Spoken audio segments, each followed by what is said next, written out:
Bonsoir. Alors, à l'heure où je tourne cette vidéo, nous sommes le samedi 14 octobre au soir. Donc, c'est la date de la nouvelle lune en Balance. Du coup, je voulais faire absolument une vidéo parce que je voulais vous transmettre simplement des messages d'amour, des messages qui vont vous permettre d'augmenter aussi votre taux vibratoire, des messages qui vont vous permettre aussi de vous questionner, notamment par rapport à cette notion de balance et donc d'équilibre.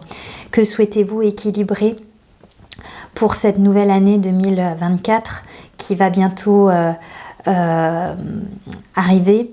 Donc nous arrivons en fin d'année 2023, c'est le moment de clôturer un maximum de choses, c'est le moment de clôturer des blessures qui n'ont pas été réglées, c'est le moment de changer de cycle. Pour certains, ça va être changer de travail, ça va être s'éloigner de certaines personnes, ça va être de stopper avec certains schémas répétitifs pour lesquels on a jusqu'à présent été englué et que aujourd'hui on a vraiment envie de casser avec ça. Et puis du coup, on va s'autoriser peut-être aussi à laisser place à la nouveauté, laisser place à de nouvelles choses qui vont arriver pour nous, mais dont on n'a pas forcément connaissance et encore moins le contrôle dessus. Donc c'est accepter cette vague de changement qui impacte globalement tout le monde. Alors je vais juste tirer 2-3 cartes qui va me permettre de vous transmettre quelques messages. Alors, qu'est-ce qu'on a envie de nous dire à travers les cartes pour cette nouvelle lune en Balance pour ce 14 octobre 2023? Alors, je tire les cartes, donc on est fin octobre, enfin mi-octobre, pardon. Mais si vous regardez cette vidéo à un autre moment, on s'en fiche en fait. C'est que vous devez le voir à un autre moment, point barre. Alors, j'ai 2 cartes qui viennent de sauter. La carte de la force de conviction. Je ne sais pas si vous voyez, si ça fait le zoom. Voilà. Alors, je ne sais pas si vous avez observé sur la carte, mais donc on a une épée. L'épée dans le tarot, c'est tout ce qui est en lien avec le mental, les prises de conscience, une notion de vérité aussi, de recherche de vérité. Et c'est marrant parce que la deuxième carte qui a sauté, c'est la carte de la réponse avec une ampoule. Donc c'est comme si cette nouvelle lune en Balance va nous permettre d'accéder à de nouvelles compréhensions de nous-mêmes, de notre environnement extérieur. Pour certains, ça va être des prises de conscience via vraiment le monde extérieur. Prendre conscience qu'on n'est plus au bon endroit, prendre conscience qu'on n'était pas sur le bon chemin, prendre conscience que jusqu'à présent on pensait de telle manière et puis aujourd'hui on a envie de penser d'une toute autre manière aussi. C'est poser des actes aussi positifs pour soi. C'est aussi cette nouvelle lune en Balance. Alors encore une fois, peu importe si vous regardez cette vidéo à un autre moment, on s'en fiche royalement. C'est que le message doit être reçu à ce moment-là. Voilà. Le message en tout cas qui peut ressortir de ces cartes, c'est que si vous souhaitez quelque chose, il ne faut pas simplement le penser, il faut le vibrer en fait de l'intérieur. Si vous n'êtes pas convaincu de ce que vous souhaitez, ça va être compliqué de le réaliser, ça va être compliqué de le mettre en place.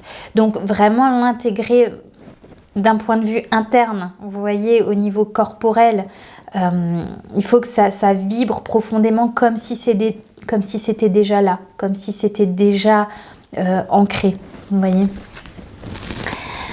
Alors, qu'est-ce qu'on va libérer avec cette nouvelle lune? Qu'est-ce qu'on va libérer? Qu'est-ce qu'on est en train de libérer? Ouh! Ah, intéressant. Elle a voltigé. Je ne sais pas si vous avez fait attention. Alors, voilà, j'essaie de faire le zoom. Je ne sais pas si ça marche. Non, c'est pénible. Voilà. C'est la carte de l'estime de soi. Donc, on est en train d'équilibrer quelque chose à l'intérieur de nous qui nous permet de prendre davantage connaissance, conscience de notre valeur personnelle. C'est une carte qui nous indique que on a un besoin profond de nous apporter de l'amour, de la reconnaissance, d'arrêter de le chercher à l'extérieur, mais vraiment essayer de se l'apporter déjà à soi, de prendre conscience de notre part la plus pure, la plus instinctive, la plus innocente. C'est s'apporter de l'amour, encore une fois. Et alors, en dos de deck, qu'est-ce qu'on a? Là, ce qu'on va lâcher aussi, c'est une blessure de trahison. Et on a de nouveau, si je regarde cette carte, on a un couteau de nouveau, donc ce qui me fait penser de nouveau à l'épée dans le tarot. On prend conscience qu'on n'a plus besoin en fait de se trimballer des casseroles pendant des plombes. C'est-à-dire qu'à un moment donné, alors ceux qui n'ont pas forcément fait de travail sur eux, je vous invite à faire un travail sur vous. Et puis ensuite, une fois que c'est fait, il faut passer à autre chose. C'est-à-dire que l'idée, c'est pas de ressasser continuellement les mêmes blessures du passé, etc. Parce que de toute manière, sinon, vous allez continuellement répéter les mêmes schémas. Et l'univers est très fort pour nous renvoyer des situations répétitives pour voir comment on va le gérer, vous voyez. Donc, essayez de le travailler. Puis une fois que c'est travaillé, passez à autre chose. Laissez ça derrière vous, en fait. Tout le monde ne va pas vous trahir. C'est pas parce qu'on vous a trahi, allez, une fois, deux fois, trois fois, peut-être quatre fois, allez, que tout le monde va vous trahir en fait. Parce que si à un moment donné on vous trahit, c'est que vous-même vous vous êtes peut-être trahi dans une forme de pensée intérieure, ou peut-être que vous ne vous êtes pas écouté suffisamment, vous voyez, et du coup on vous le renvoie en effet miroir. Après c'est sûr que ça pique toujours un peu de se faire trahir, ça c'est sûr, mais à partir du moment, et là je rebondis sur la carte de l'estime de soi, à partir du moment où on prend conscience de sa véritable valeur, on laisse plus entrer n'importe qui non plus dans sa vie. Vous voyez, c'est-à-dire que si on sent qu'on n'est pas respecté ou considéré à sa juste valeur, bah c'est niet, c'est mort quoi. On laisse plus rentrer des gens qui ne prennent pas conscience de qui vous êtes réellement. C'est tout. Donc, partant de là, ça va être difficile après de vous trahir parce que vous laisserez plus faire. Vous voyez? Alors, qu'est-ce qu'on rééquilibre du coup avec cette nouvelle lune?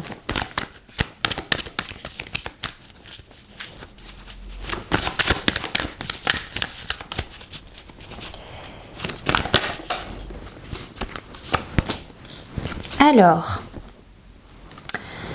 en dos de deck, j'ai la carte de la rupture, donc qui confirme bien qu'il y a, alors pour certains ça peut être une vraie rupture, une rupture amoureuse, une rupture professionnelle, une rupture amicale, pour d'autres ça va être on rompt avec des anciens conditionnements, des pensées qui nous limitaient, des fausses croyances, voilà. Pour d'autres, on parle aussi alors, il y a besoin d'écouter sa petite voix intérieure, d'écouter les messages qu'on peut vous transmettre. Alors, soit la petite voix intérieure, soit ça peut être aussi que vous allez recevoir des messages. Bon, là, on est sur de la divination pure et dure. Pour certains, vous attendez peut-être des nouvelles ou des messages.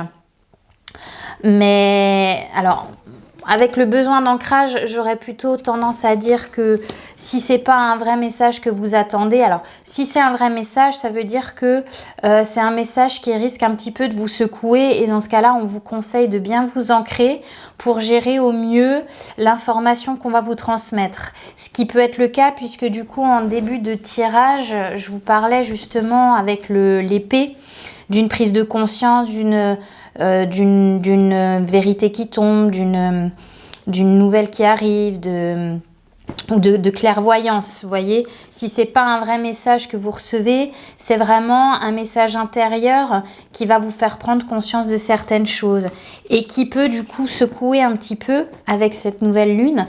Et donc dans ce cas-là, on vous conseille vraiment de vous ancrer un maximum. Donc comment on s'ancre? Eh ben, soit à travers de la visualisation, où vous visualisez vraiment soit votre chakra racine, au niveau pelvien, soit vous visualisez vraiment des racines qui sortent de la plante de vos pieds, soit vous allez vous promener dans la nature, enfin voilà, il y a plusieurs façons de s'ancrer quoi, hein. Alors je vais juste prendre encore une ou deux cartes du tarot, je vais pas faire une vidéo trop longue mais je voulais quand même prendre le tarot. Alors, quelle va être notre transformation ou nos prises de conscience, si je fais le lien avec les autres cartes, avec cette nouvelle lune? Qu'est-ce qu'on est amené à comprendre sur nous à travers cette lune en balance? Alors, la reine de denier qui vient de sauter. Alors c'est marrant parce que dans ce tarot, vous remarquez qu'il y a deux personnes sur cette carte. Donc la reine de denier, généralement, elle peut parler de guérison, hein. Elle peut parler de guérison, donc ça peut être en lien avec une autre personne, puisque du coup sur cette carte, il y a deux personnes. Donc ça peut parler de mettre en place une guérison par rapport à, éventuellement par rapport à quelqu'un qui, alors soit vous avez le sentiment d'avoir été, si je rebondis sur la carte de la trahison, vous avez eu par le passé ou récemment, hein, eu cette sensation, c'est peut-être pas une réalité, mais c'est peut-être simplement de l'ordre du ressenti, peut-être que vous avez ressenti profondément une blessure de trahison remonter à la surface, peut-être que vous-même, vous avez eu l'impression de vous être trahi vous-même ou d'avoir trahi quelqu'un. Du coup, par rapport à ça, on voit que cette nouvelle lune va permettre de rééquilibrer ça. Il va y avoir une guérison qui va être posée dessus. On voit... alors, moi, je vois deux personnes qui regardent dans la même direction quand même. Mais là, pour le coup, je vois pas forcément... Alors, ça peut bien sûr parler de vous, de votre conjoint, conjointe, mais ça peut être aussi un rééquilibrage intérieur entre votre énergie masculine et féminine, donc l'énergie d'action et l'énergie de réceptivité. C'est comme si là, du coup, il allait y avoir un équilibre intérieur d'un point de vue énergétique qui allait se mettre en place, se rééquilibrer. En dos de deck, j'ai la carte de la mort ou de l'arcane sans nom. Il y a des changements, des transformations. On laisse derrière soi certaines choses. La carte de la mort dans le tarot, c'est vraiment une carte de transition. Et c'est une carte de changement de cycle aussi. Donc on laisse derrière soi certaines choses pour démarrer sur quelque chose de nouveau. Donc ça nous confirme bien qu'on va vraiment... je pense que vous allez le sentir, qu'on arrive vraiment dans une phase de bascule, de transition. On nous amène vraiment à clôturer certains sujets, encore une fois, avant la fin de l'année, pour démarrer l'année 2024 vraiment sur de nouvelles bases, sur... Oh, tiens, c'est marrant, pourquoi c'est... Tiens, ça floute. C'est comme si, justement, ce qui nous paraissait flou, incompréhensible, c'est comme si là, du coup, on allait de nouveau avoir une sorte de clairvoyance où on passe dans une phase où c'était pas clair, où c'était flou, à ça y est, c'est très clair, on sait vers où on doit aller, puisque dans le tarot, dans la reine de denier, je vous disais, je vois deux personnes qui regardent dans la même direction. On sait dans quelle direction on doit aller. Vous voyez, ça va être très clair, quoi. Voilà. Bon. Dernier point aussi, comme voilà, pour ceux qui regardent cette vidéo à ce moment-là, n'hésitez pas aussi à écrire sur une feuille des vœux pour des vœux que vous souhaiteriez réaliser. C'est vrai qu'avec la lune, ça amplifie aussi d'un point de vue de la loi de l'attraction, ça peut aider. Voilà. Donc, je vous souhaite de réaliser vos vœux les plus chers. Je vous souhaite une belle réalisation de vous-même. Je vous souhaite un bel accomplissement de vous-même. Et je vous souhaite une excellente soirée. Au revoir.